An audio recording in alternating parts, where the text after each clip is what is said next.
नमस्कार today flash news को स्वागत करुच्ची मु अमूल्य जेना। आसंतु देखिबा आजिर flash news. Today flash news.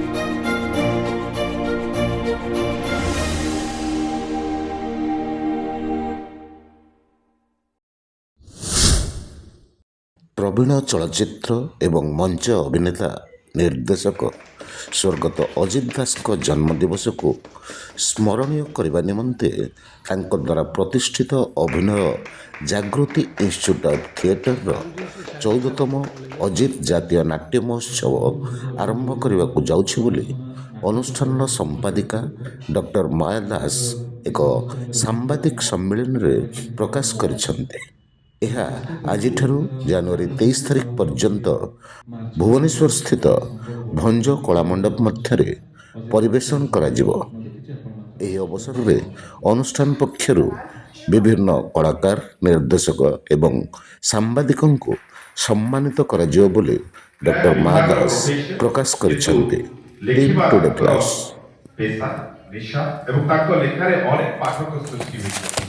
हम ये 20 वर्ष रे देखंती 6 वर्ष होला हम आगे आनिछु एई पिला मनकर सपोर्ट रे एवं समस्ते मते सपोर्ट करिसेंती एवं एथर मध्ये हम 3 दिन रो गुटे नाटक महोत्सव करछु जोटा को हम कहछु अजित नाट्य महोत्सव। एतरे 3 दिन जाको 3 जन को सम्मानित करछु जे अजित नाटक रे हमर सहयोग करछंती।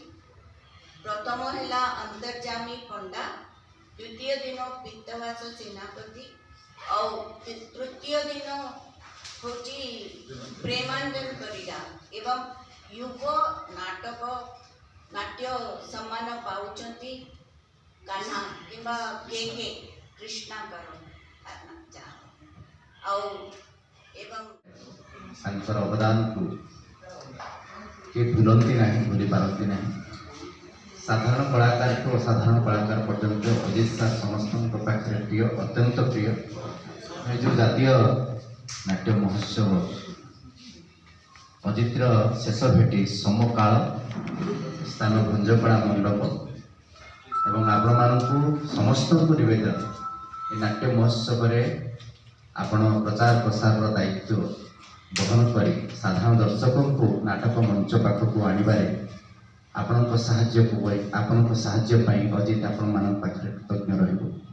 आशा करुच्ची आपण मानकर सदिच्छा आपण मानकर भल पाइबा आपण मानकर सम्मान अजित प्रति अजित सार प्रति तथा अजित अनुष्ठान रे अध्ययनरत एवं स्वप्न देखुवा कलाकार मान प्रति आपण मान आशीर्वाद। विशिष्ट नाट्यकार अभिनेता अजित दासଙ୍କ स्मृति रे आमे नाटक अनुष्ठित करुचु 21, 22 एवं 23 भंजकला मंडप रे 7टा बेले अनुष्ठित होबो।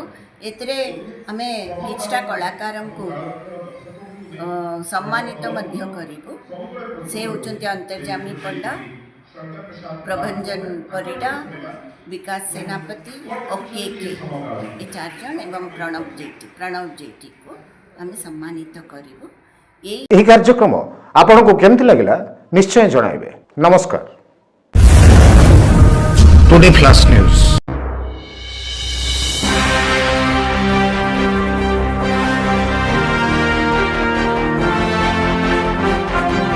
Hi friends, please like, share and subscribe Today Flash News. Bye bye. Today Flash News.